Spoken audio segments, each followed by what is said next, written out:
Hey guys, this is Sarah here at Crimson Rose Puppies. We are super excited to announce what we are going to be starting with Angie here from Amega Star Pup Academy.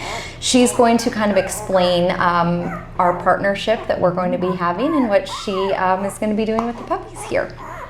Thank you, Sarah.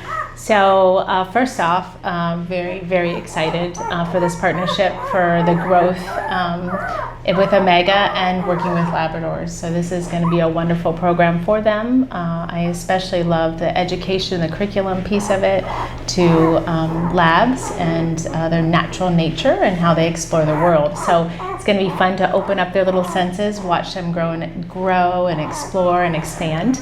Amega is broken down really into 3 different categories. So we have the puppy pod stage, which is our preliminary stage. It covers 0 to 3 weeks. Then we have baby beans, which is our core curriculum right in the center, week 3 to week 6. And then we have little sprouts, which is how we finish our puppies. Puppies can generally go home around 8 weeks, and if they still are with us, they continue in the program. And so they start out their little life with us. Our beginning stage, that puppy pod stage, is done with mom in the curriculum. The curriculum work is done in the whelping space, and so puppies are always around their mother up until 4 weeks, actually, until we actually start a separate learning space for them. So to start that out, they are doing early neurological stimulation and scent introduction under that 3-week window. And I call this 8-week stage in puppies truly the growth stage. So you can see them at this point. Puppies are born as neonates. That means eyes and ears, complete development outside of the womb. So really, it takes us to about 14 days, so 2 weeks, until eyes and ears start to open up. So under that 2-week window is where we use our early neurological stimulation. So it's a holding pattern, changing the blood flow in the body to wake up, send signals to the brain, a little bit of handling to start, so that stimulation happening, getting used to gentle touch. Our work at this stage is under a minute per puppy per day, so very, very, very minimal. Very minimal. But in conjunction with that, we also use scent training.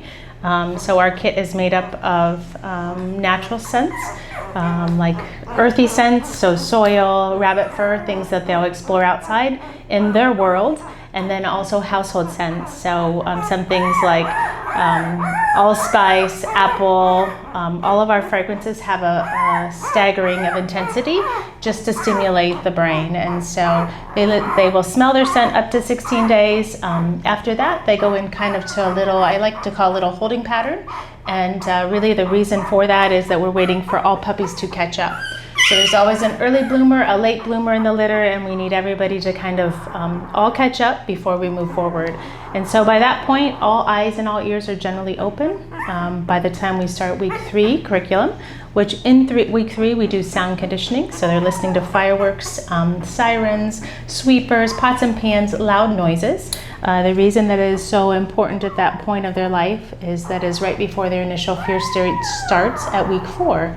And so also at week 3, they're going to get soft, gentle toys, big fluffy things like this that they can just kind of nuzzle and start to interact. Generally by the end of week 3, we can sometimes see the puppies starting to put little pieces of the toy in their mouth, so beginning that interaction.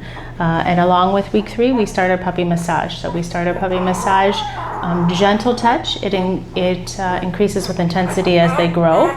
And it's super important for them to be handled that way. It also includes being placed on their back. Yes, I know, little love. I know. All of that is conditioned and learned to be handled. It's not natural for a puppy to accept being on their back. So week 4 and week 5 and week 6 are all part of that major growth stage. And so our toys at that point all have progressions. So week 4 is toys with extensions, so things like this, so that puppies can start to interact and socially interact with one another. And then week 5 is about toys that shake, rattle, and roll. There's an activity piano where they can put their paw pads on the piano and stimulate for noise, so getting used to those unexpected sounds in life. And week 6, we add in some elevation challenges, some hedgepodge, little little bumps, I like to call them obstacles. And so as they're navigating and running around, they have to kind of divert and learn to problem solve. And then week 6, the latter part of week 6 into 7, we add leash and collar training to our puppies. And so our toys continue to follow with them. They continue with textures, things for them to chew and explore. And if the weather permits, they also get to get outdoors. And so our curriculum is really about age-appropriate introductions, very strong about laying these solid foundations to them, and then continue to introduce as they're ready and as they're physically and mentally ready for the changes. So really excited to be partnered here at Crimson Rose, watching these labs explore, expand, grow, and what the opportunities ahead are for them. So it's going to be a great adventure, and I'm so thankful to be here.